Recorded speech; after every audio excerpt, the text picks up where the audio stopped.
Student, welcome to my class. আজি আমি discussion কৰিম বৃত্ত সম্বন্ধীয় কালি এৰিয়া ৰিলেটেড টু সাৰ্কেল। বৃত্ত সম্বন্ধীয় কালি মানে হৈছে বৃত্তৰ লগত জড়িত থকা কালি, যেনেকৈ বৃত্তৰ কালি, বৃত্তকলাৰ কালি, বৃত্তখণ্ডৰ কালি, ইয়াৰ মাজতে চতুৰ্ভুজ সোমালে চক্ৰীয় চতুৰ্ভুজৰ কালি, যদি ত্ৰিভুজ সোমায় ত্ৰিভুজৰ কালি, ইয়াৰ যেটো এৰিয়া ৰিলেটেড কালি ৰিলেটেড বিষয় এইটো আমি আজি কনসেপ্ট কেৱল কনসেপ্টে বুজিম।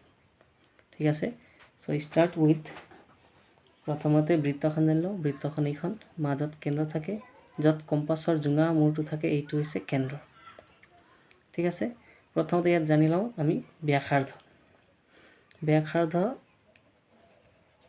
কেন্দ্ৰৰ পৰা বৃত্তৰ যিকোনো বিন্দু সংযোগী ইয়াক কি বুলি কোৱা হয়? ব্যাসাৰ্ধ। এনেকৈ ঠিক আছে, ব্যাসাৰ্ধক আমি ইংৰাজী স্মল r বা দুটা ব্যাসাৰ্ধ দেখা লাগে, এটা ক্যাপিটাল R এনেকৈ ধৰো। r কেলে ধৰো? r হৈছে ৰেডিয়াস। ইংৰাজীত ইয়াক ব্যাসাৰ্ধক কি বুলি কয়? ৰেডিয়াস। ঠিক আছে, প্ৰথম টপিকটো আমি কি বাছি ললো? ব্যাসাৰ্ধ।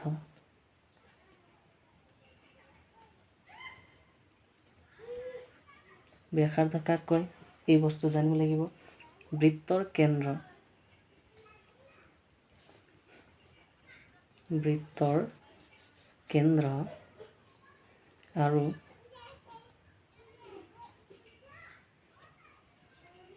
বৃত্তৰ যিকোনো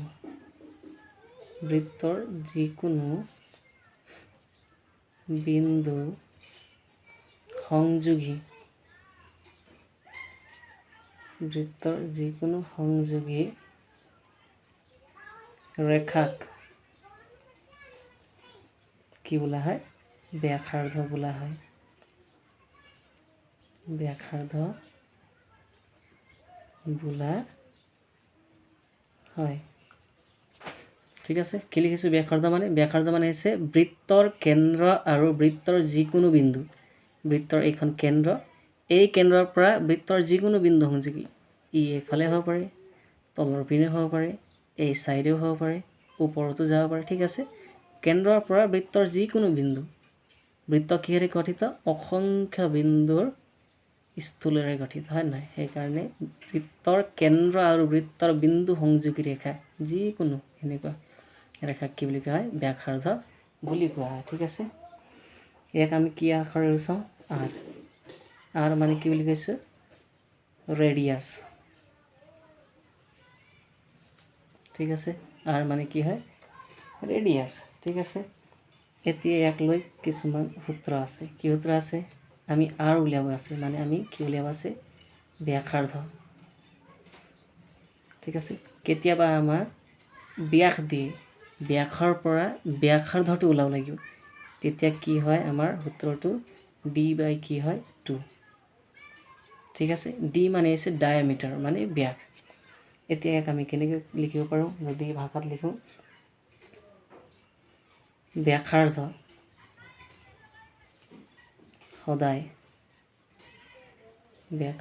সদায় কি হয়? ব্যাসৰ কি হয়? আধা। ব্যাসাৰ্ধ সদায় ব্যাসৰ আধা। ব্যাসাৰ্ধ সদায় ব্যাসৰ কি হয়? আধা। আধা মানে আমি কি লিখিব পাৰোঁ? বাই 2। ঠিক আছে, এইটো হৈছে আমাৰ ব্যাসাৰ্ধ। ব্যাসাৰ্ধৰ বিষয়ে আমি পঢ়িলোঁ। এতিয়া নেক্সট আমি পঢ়িম, নেক্সট টপিকটো আমি কি বুলি পঢ়িম? আমি নেক্সট টপিকটো পঢ়িম ব্যাস। ঠিক আছে, ইয়াত ইংলিছত কয় ডায়ামিটাৰ।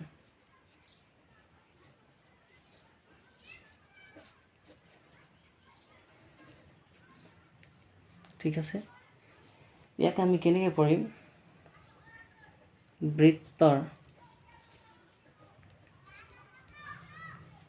কেন্দ্ৰৰ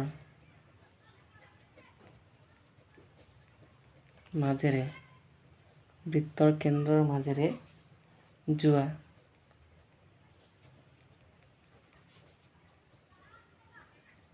বৃত্তৰ কেন্দ্ৰৰ মাজেৰে যোৱা দীৰ্ঘতম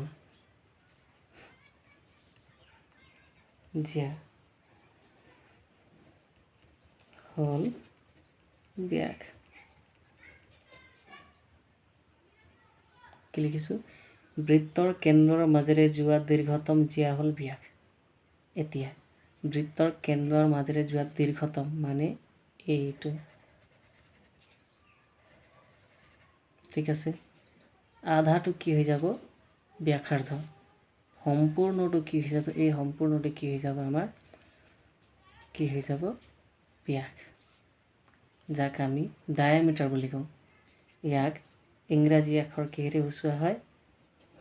ডি। ডি মানে কি হয়? ডি মানে হৈছে ডায়ামিটাৰ। এনেকৈ ইয়াৰ পিছত আমি পঢ়িম এতিয়া জিয়া। 3 নম্বৰ টপিকটো কি হৈ যাব? জিয়া। জিয়া মানে হৈছে কৰ্ড, ইংৰাজীত কৰ্ড বুলি কয়, ঠিক আছে। ইয়াক সংজ্ঞাটো কেনেকৈ লিখিব? সাধাৰণ ভাষাত বৃত্তৰ যিকোনো দুটা বিন্দু সংযোগী, বৃত্তৰ যিকোনো বিন্দু সংযোগী ৰেখাক জিয়া বোলা হয়, ঠিক আছে। পিকচাৰলৈ যাম আমি। পিকচাৰত কি লিখিছে? কুৱেশ্যন কি লিখিছে? বৃত্তৰ যিকোনো দুটা বিন্দু, বৃত্তৰ অসংখ্য বিন্দু থাকে, ধৰিলে ইয়াত এটা বিন্দু আছে আৰু ইয়াত এটা বিন্দু আছে, ঠিক আছে। বৃত্তৰ যিকোনো দুটা বিন্দু বুলি কৈছে না, এই দুটা বিন্দুত লগ লগাই দিয়া, এইটো আমাৰ কি হৈ যাব? জিয়া। বা ইয়াতো এটা বিন্দু আছে, হয় নাই? ইয়াতো এটা বিন্দু আছে, হয়। এই দুটা বিন্দু লগ লগাই দিয়া, এইটো আমাৰ কি হৈ যাব? জিয়া, ঠিক আছে। বৃত্তৰ যিকোনো দুটা বিন্দু সংযোগী ৰেখাক কি বুলি কোৱা হয়? জিয়া বুলি কোৱা হয়, ঠিক আছে। ইয়াত যিবিলাক ব্যাসাৰ্ধ, ব্যাস, জিয়া এই তিনিটা কথা ক'লোঁ। ইয়াৰ সংজ্ঞাটো সাধাৰণ ভাষাত দিয়া আছে। যদি ইয়াৰ আচল সংজ্ঞাটো লাগে তেনেহ'লে কিতাপটো চাব লাগিব। মই ভালদৰে বুজি পোৱাকৈ নিজৰ ভাষাত লিখি দিয়া আছে। ব্যাসাৰ্ধ মানে কি হয়? বৃত্তৰ কেন্দ্ৰ আৰু বৃত্তৰ যিকোনো বিন্দু সংযোগী ৰেখাক ব্যাসাৰ্ধ বোলা হয়। ইয়াক আৰ আকাৰে সূচোৱা হয়, কেতিয়াবা স্মল আৰ, কেতিয়াবা কেপিটেল আৰ, ঠিক আছে। কেপিটেল আৰ তেতিয়া আহে যেতিয়া দুটা ব্যাসাৰ্ধৰ কথা উল্লেখ থাকে, এটা স্মলত আহে, এটা কেপিটেলত আহে, বা স্মলতে লিখিব পাৰিবা R1 বা R2 বুলি, ঠিক আছে। বৃত্তৰ যিকোনো বিন্দু সংযোগী ৰেখাক ব্যাসাৰ্ধ বোলা হয়। R ফৰ ৰেডিয়াছ, ব্যাসাৰ্ধ কেনেকৈ ওলায়? যদি ব্যাস দিয়া থাকে কি হৈ যাব? D/2। ইয়াৰ অৰ্থটো হৈছে ব্যাসাৰ্ধ সদায় ব্যাসৰ কি হয়? আধা, ঠিক আছে। তাৰপাছত নেক্সট টপিক আহিছে কি বুলি পঢ়িলোঁ? ডায়ামিটাৰ। বৃত্তৰ কেন্দ্ৰৰ মাজেৰে যোৱা দীৰ্ঘতম জিয়া হ'ল ব্যাস। ইয়াক আমি কি আকাৰে সূচাম? ডি। ডি মানে ডায়ামিটাৰ। এতিয়া যদি আমাক আৰ দিয়া থাকে, ঠিক আছে, যদি আমাক আৰ দিয়া থাকে তেনেহ'লে ডি আমি কেনেকৈ ওলাম? D equal to twice R. ইয়াৰ অৰ্থটো হৈছে ব্যাসাৰ্ধৰ কি হ'ব? দুগুণ। ব্যাসাৰ্ধৰ কি হৈ যাব? দুগুণ, ঠিক আছে। এই বস্তুবোৰ গম পালা। এতিয়া আমি কালিলৈ গুচি যাওঁ। কালি, ঠিক আছে। বৃত্তৰ কালি কি? বৃত্তৰ কালি, এই পাঠত বৃত্তৰ কালিটো লাগিব। বৃত্তৰ কালি কি হৈছে সকলোৱে জানাই। কি হয় বৃত্তৰ কালি মানে? পাই আৰ স্কুৱেৰ, ঠিক আছে। পাইৰ মান কি হয়? 22/7, ঠিক আছে। বা কেতিয়াবা আপোনালোকক 3.14 ধৰিবলৈ দিয়া থাকে। আৰ মানে জানে ব্যাসাৰ্ধ কেইটা লাগে বুলি কৈছে? দুটা। ব্যাসাৰ্ধ দুটা, আৰ স্কুৱেৰ মানে আৰ ইনটু আৰ, ঠিক আছে। এতিয়া বৃত্তৰ পৰিধি, বৃত্তৰ কি লাগিব? পৰিধি, হয় নহয়? বৃত্তৰ পৰিধি মানে কি হৈছে টুৱাইছ পাই r, ঠিক আছে। এতিয়া বৃত্তৰ কালি মানে হৈছে এইখন যিটো মই বৃত্ত আঁকিছোঁ এই বৃত্তত কিমান জেগা কভাৰ কৰা আছে, কিমান এৰিয়া কভাৰ কৰিছে এইখন বৃত্ত, এইটো হৈ যাব বৃত্তৰ কালি, ঠিক আছে। আৰু বৃত্তৰ পৰিধি হৈছে ধৰিলে ইয়াৰ পৰা এনেকৈ ঘূৰি মেলি এই গোটেই বাউণ্ডাৰীটো কিমান আছে তাক বুলি কোৱা বৃত্তৰ পৰিধি। বৃত্তৰ কালি হৈছে পাই r স্কুৱাৰ আৰু বৃত্তৰ পৰিধি হৈছে টুৱাইছ পাই r। এতিয়া আমি বৃত্ত সম্বন্ধে কিছুমান কালিৰ বিষয়ে জানো, ঠিক আছে। প্ৰথমতে আহিব বৃত্তাংশ বা বৃত্তকলা, ঠিক আছে। বৃত্তাংশ বা বৃত্তকলা কেনেকুৱা হয়, এইটো দুডাল ব্যাসাৰ্ধই এটা বৃত্তক যদি অসমান ভাগত বিভক্ত কৰে, হয় নাই। প্ৰথমটো এই ডাঙৰ পাৰ্টটো 1 নম্বৰ, তাৰপাছত 2 নম্বৰ ভাগ কৰিলে কিহে ভাগ কৰিছে, বৃত্তৰ ব্যাসাৰ্ধই ভাগ কৰিছে। বৃত্তৰ ব্যাসাৰ্ধই যদি এটা বৃত্তক দুটা অসমান ভাগত বিভক্ত কৰে তাক আমি কি বুলি কওঁ, বৃত্তকলা বা বৃত্তাংশ, ঠিক আছে। ঠিক আছে, ইয়াৰ ডেফিনেশ্যনটো লিখি লওঁ। দুডাল ব্যাসাৰ্ধৰ দ্বাৰা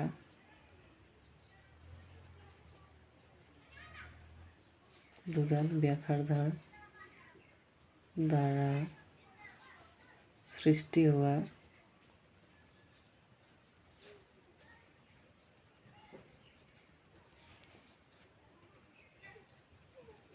বৃত্তৰ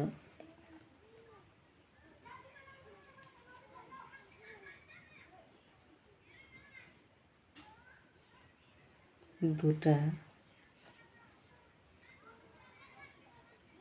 অসমান ভাগক বৃত্তকলা বা বৃত্তাংশ বুলি, বৃত্তকলা বা কি বুলি কোৱা হয়, বৃত্তাংশ বুলি, ঠিক আছে।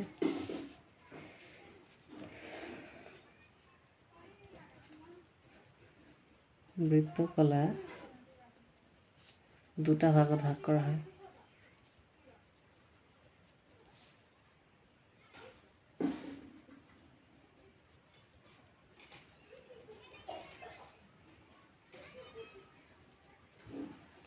দুটা ভাগত ভাগ কৰা হয়। প্ৰথম হৈছে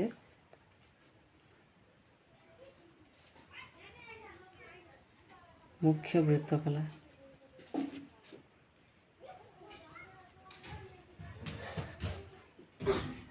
দ্বিতীয় হৈছে গৌণ বৃত্তকলা, ঠিক আছে। এতিয়া জানি লওঁ আমি কি বুলি কৈছে ডেফিনেশ্যনটো, দুডাল ব্যাসাৰ্ধৰ দ্বাৰা সৃষ্টি হোৱা বৃত্তৰ দুটা অসমান ভাগক বৃত্তকলা বা বৃত্তাংশ বোলে, ঠিক আছে। বৃত্তকলা কেই প্ৰকাৰ, 2 প্ৰকাৰ। প্ৰথমটো ক'লে 1 আৰু 2। মুখ্য বৃত্তকলা মানে হৈছে ডাঙৰটো আৰু গৌণ বৃত্তকলা মানে হৈছে এই সৰুটো, ঠিক আছে।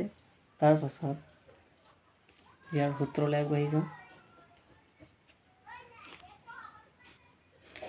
ইয়াৰ সূত্ৰটো হৈছে θ/360 × পাই r স্কুৱাৰ। এইটো হৈছে কেনেকৈ, সাধাৰণতে এটা বৃত্তৰ যিটো কোণৰ মাপ থাকে,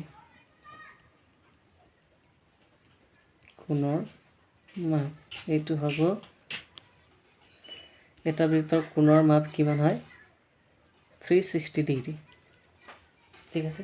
যাৰ গোলকে থাকে এটা বিন্দুৰো কোণৰ মাপ কিমান হ'ব, 360, আৰু এটা বৃত্তৰ যিটো কেন্দ্ৰ থাকে কেন্দ্ৰৰ মাপো কিমান হৈ যাব, 360 ডিগ্ৰী, ঠিক আছে। যদি কেন্দ্ৰৰ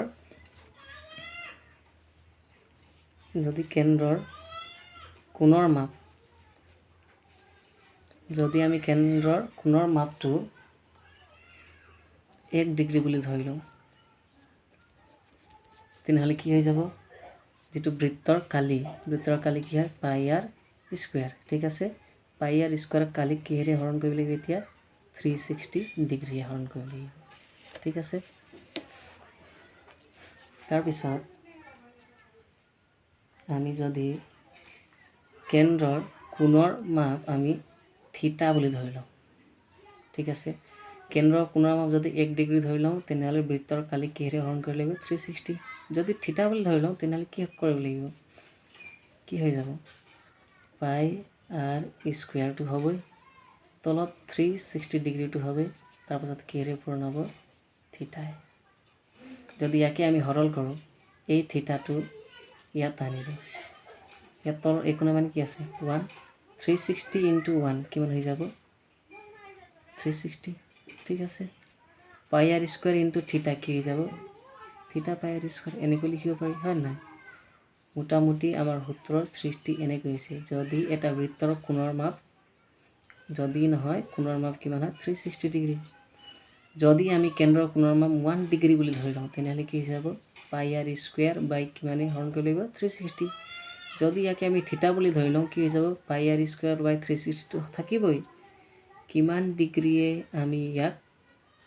কিমান ডিগ্ৰী বুলি ধৰি লৈছোঁ আমি ইয়াৰ ডিগ্ৰীৰ মান কিমান ধৰি লৈছোঁ থিটা এই থিটাটো কি হৈ যাব পূৰণ যেনেকৈ ইয়াত 1 ডিগ্ৰী বুলি ধৰি লৈছিলোঁ ইয়াত কি থাকিব ইনটু 1 কাৰণে 1 টো লিখি থাকিব নালাগে সেইকাৰণে আমি ইয়াত লিখা নাই কিন্তু ইয়াত আমি থিটা বুলি যেতিয়া ধৰিলোঁ তেনেহ'লে আমি ইয়াত ইনটু কি লিখিব লাগিব থিটা যদি ইয়াকে আমি সৰল কৰোঁ সূত্ৰটো কেনেকৈ হৈ যাব থিটা বাই 360 ইনটু পাই r স্কোয়াৰ যদি আপোনালোকে পাৰে এইটো লিখিব পাৰিব এইটোও ভুল নহয় কিন্তু কিতাপত ভালধৰণে এইটো উল্লেখ কৰা আছে আৰু ইয়াৰ কেনেকৈ সূত্ৰটো নিৰ্মাণ কৰা হৈছে তাৰ বিষয়বস্তু উল্লেখ কৰা আছে সেইকাৰণে এবাৰ কিতাপখন ভালদৰে পঢ়ি চাই ল'ব ঠিক আছে মোটামুটি আমি কি গম পালোঁ বৃত্তকলাৰ বিষয় বৃত্তকলা হৈছে দুডাল ব্যাসাৰ দৰে সৃষ্টি হোৱা বৃত্তৰ দুটা অসমান ভাগ যিটো ডাঙৰ ভাগ থাকে তাক আমি মুখ্য বৃত্তকলা বুলি কওঁ আৰু যিটো সৰু ভাগ থাকে তাক আমি কি বুলি কওঁ গৌণ বৃত্তকলা আৰু সূত্ৰটো মনত থ'ব বৃত্তকলাৰ কালিৰ সূত্ৰ হৈছে থিটা বাই 360 ইনটু পাই r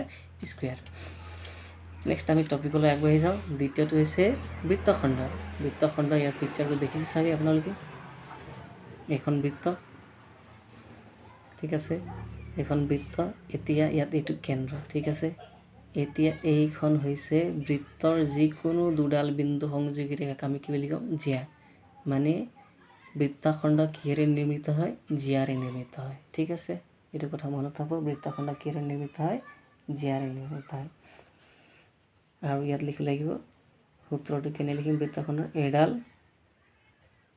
জিয়া আৰু চাপে যদি বৃত্তত দুটা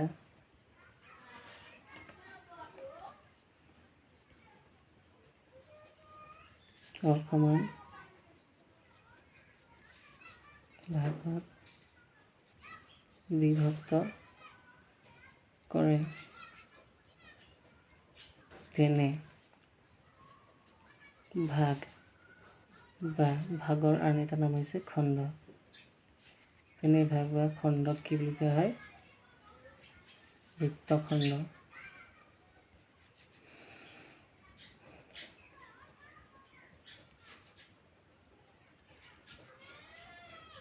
নাই এতিয়া চাপৰ বিষয়ে জানো চাপ হৈছে দুই প্ৰকাৰ অধিচাপ মানে ধৰি লওক ইয়াৰ পৰা এনেকৈ আছে ন হয় নাই এ ৱাই বি এই ওপৰৰ চাপটোৰ নাম কি হয় এ ৱাই বি এইটো ডাঙৰকৈ আছে ন চাপ হয় নাই চবতকৈ ডাঙৰ আছে মানে ইয়াক কি চাপ বুলি জনা যায় অধিচাপ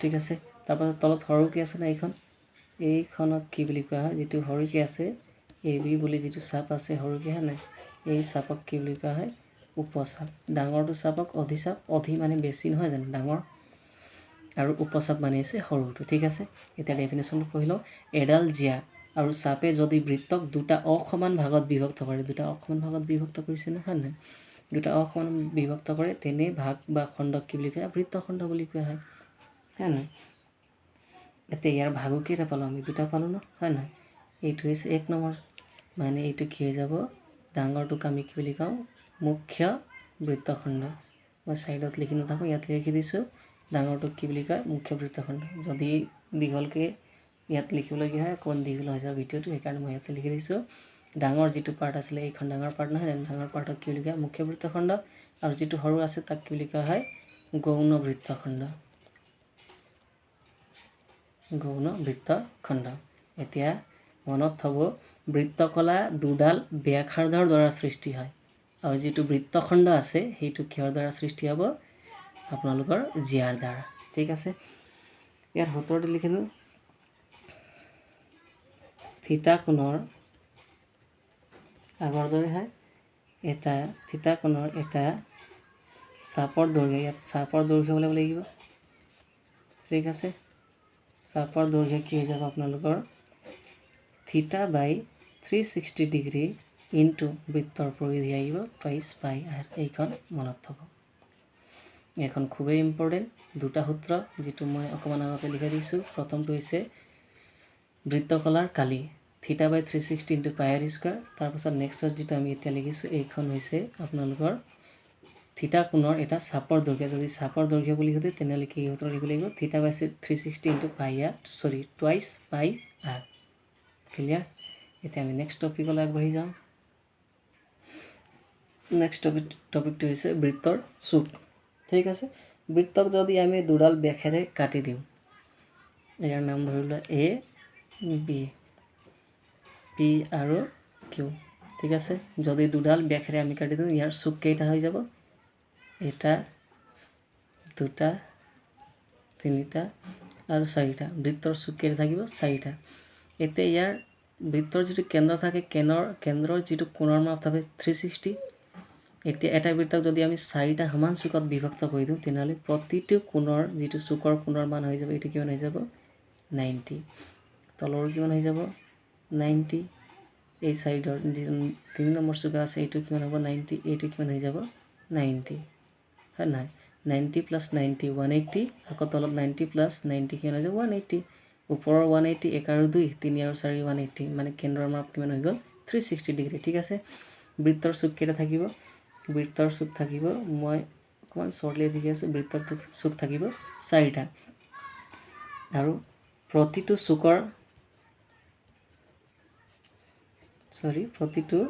চুকৰ কোণৰ মান বা থিটাৰ মান বুলি ক'ব পাৰে আপোনালোকে কিমান হৈ যাব 90 ডিগ্ৰী। ঠিক আছে, এতিয়া প্ৰতিটো চুকৰ কালি, এইটো ইম্পৰ্টেণ্ট হয়, প্ৰতিটো চুকৰ কালি কিমান হ'ব? বৃত্তৰ কালি কি হয় পাই r স্কুৱেৰ। এতিয়া কেইটা চুক আছে? চুক আছে চাৰিটা। ঠিক আছে, যদি আমি এটা চুকৰ ওলাব যাওঁ কিমান হৈ যাব 1/4 পাই r স্কুৱেৰ। এইটো হৈছে আমাৰ বৃত্তৰ চুক। ঠিক আছে, তাৰপিছত চুকটো আমি ইমানতে সামৰিব পাৰোঁ। আশা কৰোঁ বুজি পাইছা। বৃত্তৰ চুক থাকে চাৰিটা, প্ৰতিটো কোণৰ মান কিমান থাকিব? প্ৰতিটো চুকৰ কোণৰ মান কিমান থাকিব 90 ডিগ্ৰী। আৰু প্ৰতিটো চুকৰ কালি ঠিক আছে কি হৈ যাব 1/4 পাই r স্কুৱেৰ। তাৰপাছত আগবাঢ়ি যাম। ইয়াত কিছুমান ত্ৰিভুজ দেখিবলৈ পাম আমি। ঠিক আছে, ইয়াৰ বিষয়ে মই ক'ম।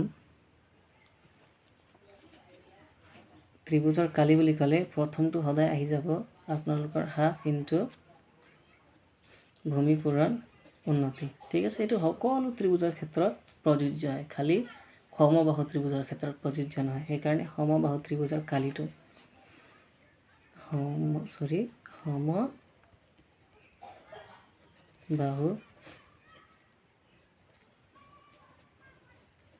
ত্ৰিভুজৰ কালি কি হৈ যাব? এইটো মনত থ'ব √3/4 ইনটু কি হৈ যাব বাহু স্কুৱেৰ। ঠিক আছে, এইটো আপোনালোকে সকলোৱে জানে। সকলো ত্ৰিভুজৰ কালিৰ কাৰণে কি হৈ যাব হাফ ইনটু ভূমি পূৰণ উন্নতি। ঠিক আছে, বা উচ্চতা বুলি ক'ব পাৰে। এইটো সকলো ত্ৰিভুজৰ কাৰণে এক্সেপ্ট কাৰ কাৰণে নহয়? এইটো সমবাহু ত্ৰিভুজৰ কাৰণে নহয়। আৰু এটা ত্ৰিভুজৰ সূত্ৰ পাইছে, লগে লগে কৈয়ে দিওঁ, ক্লাছ 9ত পাইছিলে। এইটো হিৰণৰ সূত্ৰ। কি আছিলে হিৰণৰ সূত্ৰ? √over আছিলে এছ মানে এছ অৰ্ধ পৰিধি, এছৰ লগত এ বাহুটো মাইনাছ কৰিব লাগিব, আকৌ এছৰ লগত বি বাহুটো মাইনাছ কৰিব লাগিব, আকৌ এছৰ লগত কি কৰিব লাগিছিলে চি বাহুটো মাইনাছ কৰিব লাগিছিলে। এইটো হৈছে হিৰণৰ সূত্ৰ। এছ মানে হৈছে অৰ্ধ পৰিধি। ঠিক আছে, এ মানে হৈছে যেনেকৈ ধৰি লোৱা ইয়াত তেনেকৈ সৰুকৈ বুজাই দিওঁ, ত্ৰিভুজ দিয়া আছে, ইয়াৰ বাহু কেইটা? তিনিটা। ধৰি লোৱা এই বাহুটোৰ নাম এ ধৰিলা, ইয়াৰ নাম বি, ইয়াৰ নাম ধৰিলা চি। ঠিক আছে, এই এ বি চি হৈছে প্ৰতিটো বাহুৰ নাম। এতিয়া পৰিধি যিটো পৰিধি দিয়া থাকে এইটো এছ হৈছে অৰ্ধ পৰিধি ধৰি লওক এইটো 4 দিয়া আছে এইটো 3 এইটো 2 ঠিক আছে এতিয়া ইয়াৰ পৰিধি কিমান হ'ল 4 3 7 8 9 মানে পৰিধি হৈছে 9 কিন্তু অৰ্ধ পৰিধি মানে আধা নহয় জানো 9 আধা কিমান হৈছে 4.5 এইটো হৈছে এছ অৰ্ধ পৰিধি ঠিক আছে গম পাইছে চাগে সো ষ্টুডেন্ট আজিৰ কাৰণে ইমানেই থ্যাঙ্কস ফৰ ওয়াচিং